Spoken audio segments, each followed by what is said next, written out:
ලොව සුපිරි මෝටර් රථ ගැන කතා කරන විට කාගේත් මතකයට එන ප්‍රධානතම නාමයක් තමයි ලැම්බෝගිනි ඇවෙන්ටඩෝ.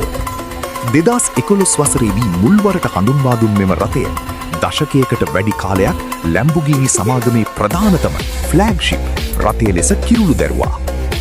මෙම රථයේ විශේෂත්වය වන්නේ එහි ඇති ප්‍රබල 6.5 ලීටර් V12 එන්ජිමයි.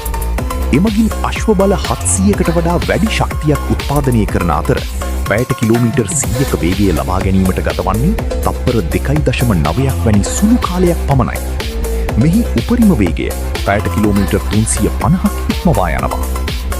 ඇවෙන්ටඩෝහි හැඩය නිර්මාණය කර ඇත්තේ ඉතාමත් ආකර්ශනීය ලෙසයි. විශේෂයෙන්ම මෙහි ඉහළට විවර වන සිසර් ඩෝස් සහ කාබන් ෆයිබර් මගින් නිම වූ බඳ මෙයට ප්‍රෞඩ පෙම්මක් ලබා දෙනවා.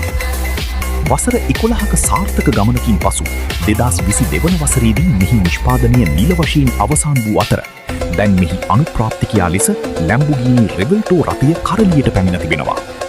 කෙසේ වෙතත් වීදියට සහ සුඛෝපභෝගීත්වයට ලැබි ලොව පුරා මෝටර් රථ ලෝලීන්ගේ හදවත් තුළ ඇවෙන්ටඩෝ සදාකාලික සිහිවටනයක් වනු නොඅනුමානයි.